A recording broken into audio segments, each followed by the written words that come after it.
Cool, so we got a general election in about 6 weeks. If you didn't see this coming, where the fuck you been? If you look at the polling, and a lot of people in your party are very excited about this, if you went to the country now, you get a majority of something like 114 or 130. And that seems a wonderful opportunity for you. Are you tempted in any way to call a snap election? I think what's important... Let's be honest, there was never any danger of that knackered old goat giving a straightforward answer. That witch should go snorkeling and avoid getting wet, fam. And we'll be continuing the manifesto on which the Conservative government was elected in 2015. Hold on, not only did they not give a fuck about manifesto promises, and yeah, you got elected in 2015, but I'm pretty sure you're under investigation for fraud. Minor details. So I don't think there's a need for an election. I think the next election would be in 2020. Fucking hell, we got there in the end. Cool, 2020 it is then. Let me make this very clear, because again, it's very important. You see when a man has to clarify because he knows these Tories are seasoned bullshitters. Under current law, the next election will be in 2020. No ifs, no buts, no snap elections, no changing the law. Under you, is that absolutely certain that we're not going to see an election before 2020? I'm not going to be calling a snap election. I've been very clear. She can make it as clear as she wants. Her words are about as reliable as a pair of fat knees on a treadmill. I have just chaired a meeting of the Cabinet where we agreed that the government should call a general election to be held on the 8th of June. Raw, cocaine is a hell of a drug, fam. I want to explain the reasons for that decision. You've already seen that knackered old goat can't be trusted. So here's the real reasons. It's a genius move. Labour are shambles, UKIP on the brink of death, and the Lib Dems looking like a fucking EU Remain Tribute Act. Easy win. It's like stealing candy from a baby. Except the Tories normally give them the sweets and then try and fuck them. Next election was scheduled for 2020 and we officially leave the EU in 2019. When that happens, people realise she was winging it and she never had a fucking plan all along. Because of her hard Brexit stance, we're never getting a good deal and she's probably going to lose votes. It's all risky. Same reason that knackered old goat don't win any TV debates before the election. She don't want to get found out. What will happen next, and the choice facing the British people when you come to vote in this election? Choice is simple, really. You got the kiddie bum bandits responsible for the fall of the soon-to-be privatised NHS, under investigation by the UN for violating the legal rights of the disabled, public sector cuts, rising tuition fees, the demise of public housing, bedroom tax, welfare cuts, and trying to pass charters to invade your privacy. And that's just the fucking icing. Or you could vote Labour. I ain't a big fan of Corbyn, but at least a few man's nans will be able to turn the radiators back on this Christmas. This ain't fucking America. People need to get out of the habit of voting for people and vote for policies. We ain't electing a president. In 2015, Blue Kit voters elected Lightbulb Head, and now they got the Bride of Chucky. Last summer, after the country voted to leave the European Union, Britain needed certainty, stability, and strong leadership. Yep, we got a knackered old goat, which is further proof that in life, sometimes shit happens.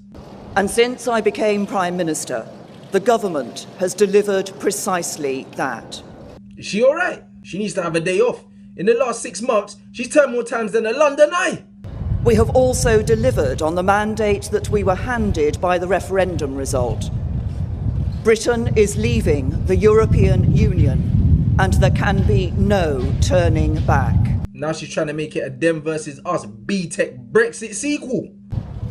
And as we look to the future, the government has the right plan for negotiating our new relationship with Europe. Don't get it twisted, there's no plan. We want a deep and special partnership between a strong and successful European Union and a United Kingdom that is free to chart its own way in the world. Basically, them man want all the perks of being in the EU without the disadvantages. You really think them man in Brussels are going to sign that off? That means we will regain control of our own money, our own laws and our own borders. Regain control of our own money? Here it is again. Fucking hell, I'm just waiting for another bus. Want to see where the 350 million's going this time.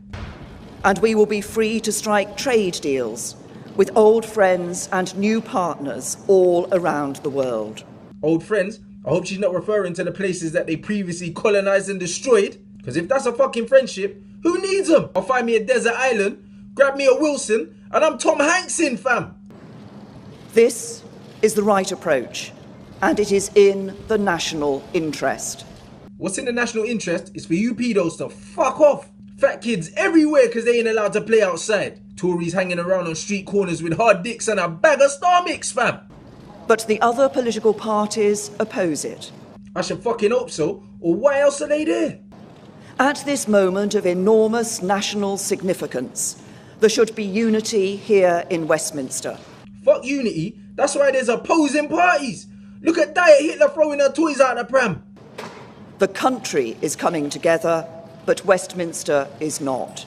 I don't know about the country coming together. I didn't get racial abuse before Brexit. Now I got Daily Mail readers trying to run up in my mentions. All systems go with their poor grammar and their Lonsdales with a two-strap like Tomb Raider, fam. Sports Direct's finest. Our opponents believe, because the government's majority is so small, that our resolve will weaken and that they can force us to change course. They are wrong. And again with this we and our talk like it's us against them. The Tories ain't never given a shit about people. This is a general election and she's trying to turn it into a Leave versus Remain. It's not that deep. Corbyn ain't trying to stop Brexit. And as much as I didn't want it, man's accepted it. It's happening. And all them man still sour about Brexit, thinking they're gonna vote for the Lib Dems because them man are selling dreams. Don't waste your vote. You got a legit chance to get rid of the kiddie fiddlers that caused this mess in the first place. Be smart. If you work in the public sector, rely on or use the public sector, you got no business voting Conservative. Now for these broke man want to jump in my mentions hurling abuse, and them man ain't got front teeth, let alone a trust fund. They underestimate our determination to get the job done.